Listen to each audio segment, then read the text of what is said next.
Teniendo en cuenta que en nuestro público, en las personas que nos acompañan hay abogados y hay quienes no son abogados, pues voy a ser un poquito didáctica partiendo de que no todo el mundo domina cierta terminología. Cuando nosotros hablamos de víctimas, hablamos de 3 tipos de derechos fundamentales: verdad, justicia y reparación. De lo que vamos a hablar aquí es específicamente de reparación. Claro, hay temas de verdad y ahorita cuando llegue de alguna manera los aportes que trae la reforma, el punto 1 de La Habana y el decreto y ciertas decisiones que ha tomado la unidad, pues vamos a ver que el tema de verdad empieza a afectarse, pero fundamentalmente vamos a hablar de reparación. Y pues para que empecemos por un idioma común, no ni siquiera por un idioma jurídico, que es reparar, es enmendar, es corregir, es desagraviar, es remediar un daño que se causó, eso es reparar. La reparación tiene diferentes formas. La reparación, de acuerdo a los principios Pineiro, a los principios al derecho internacional de los derechos humanos y a la jurisprudencia que fue sacando nuestra Corte Constitucional, tiene, digamos, 5 formas específicas de reparación, 5 tipos de acciones: restitución, rehabilitación, indemnización, medidas de satisfacción y garantías de no repetición. Entonces, aquí cuando nosotros hablamos de restitución de tierras, hablamos de una forma de reparación que es la restitución, pero adicionalmente, y eso es importante, porque muchas veces la gente llega a los procesos de restitución de tierras con una serie de expectativas, ¿sí? Creen que además de eso va a venir una indemnización. El proceso de restitución de tierras no está hecho para indemnizar a nadie. Restituir es devolver lo que usted tenía. Claro, la ley 1448 tiene unos avances importantes y entonces habla de reparación integral. Entonces a usted le devuelven mejorado. Porque muchas veces la gente, cuando fue víctima del despojo o cuando abandonó el predio, por el mismo contexto del conflicto y por la misma pobreza histórica y por los mismos problemas de infraestructura que tenía el campo, pues perdón, pero ya tenía su predio fregado. O sea, su predio ya estaba mal, ya estaban graves los cultivos, ya casi no tenía cómo producir. Entonces la restitución se plantea de manera integral, mejorada, pero no significa que le van a dar más. Aunque podría decirse que se le da más en los casos de formalización o de adjudicación, pero de todas formas estamos hablando de un contexto de restitución, de devolverle lo que tenía. Y ojo, estamos hablando de restitución, de inmuebles. Ya.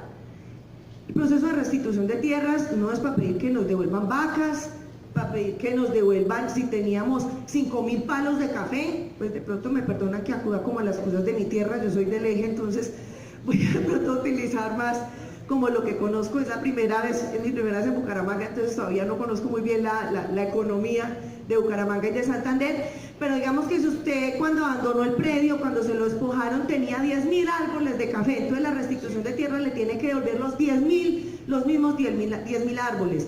O en zona ganadera tenía 2.000 cabezas de ganado, entonces le van a restituir 2.000. No, si no, no aguanta. Es horrible hablar de temas fiscales cuando hablamos de derechos humanos, pero es una realidad. Si no, no alcanza. Esa vaina no alcanza. O sea, usted no tiene forma de devolver todo. Entonces la restitución de tierras nos habla de inmuebles. Como es integral, entonces claro, le viene con el paquetico básico para que usted pueda volver a adquirir su vida digna. Claro, si usted tenía 10 hectáreas se le restituyen. Si tenía 100 se le tiene que restituir tierra.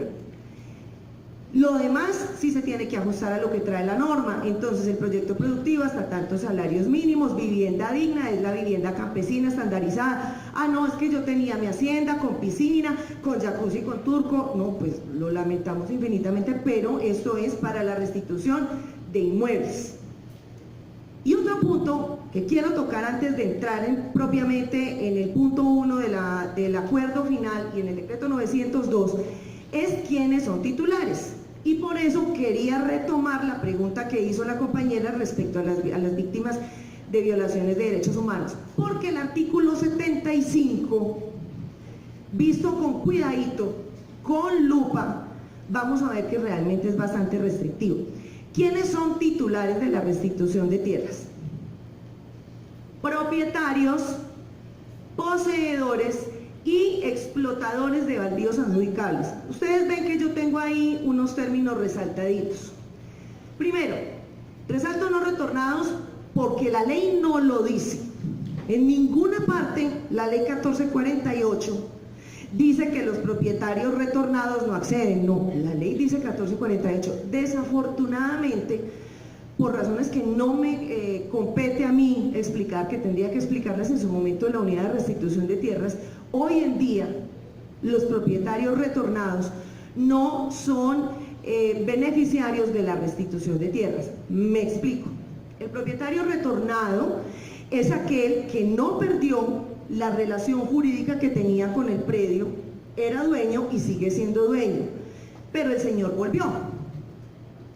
Pudo haber vuelto, o sea, cuando ustedes miran la norma habla de que aplica para las personas que hayan abandonado temporal o definitivamente, o que hayan perdido temporal o definitivamente el contacto o la administración.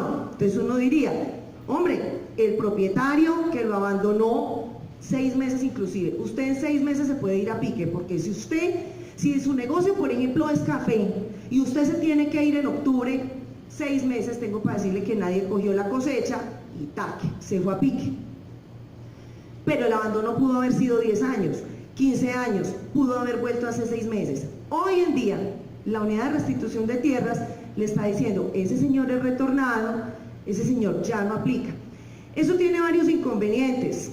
Uno, primero, que de alguna manera se está desvirtuando la reparación integral, porque en la medida en que esa persona no va a ser inscrita en el registro, no hay vivienda, no hay proyecto productivo, no hay alivio de pasivos. Quiero aclarar que esa no ha sido la línea jurídica de la unidad todo el tiempo. O sea, la unidad ha venido de alguna manera evolucionando, así como también evolucionó el tema de los segundos ocupantes, e inicialmente el concepto ni siquiera existía y se cometieron increíbles injusticias de personas que no, o sea, que pasó el proceso de restitución de tierras y de alguna manera terminó generando en ellas un desplazamiento, un abandono o un despojo.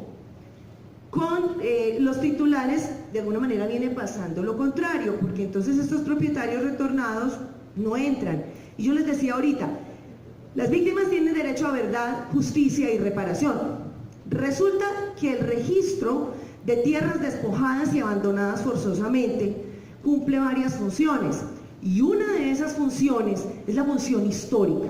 O sea, el registro de tierras despojadas y abandonadas es la memoria histórica del abandono y el despojo en este país. El señor volvió, al señor no se le tramita su solicitud, ya se le niega, ahí ya vamos a empezar a tener sus registros, porque ese predio que estuvo abandonado 6 meses, 6 años, 10 años, ya ese predio no va a figurar en el registro. Adicionalmente, como les decía, pues también son los poseedores y, ojo, los explotadores de baldíos adjudicables.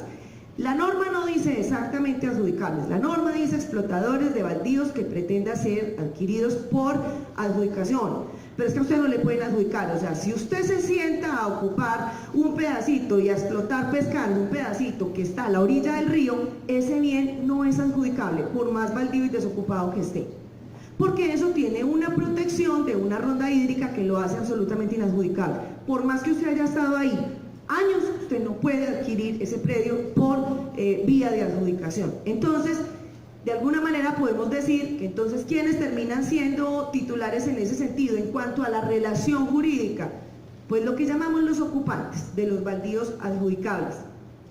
¿Qué más? ¿Qué más nos exigen?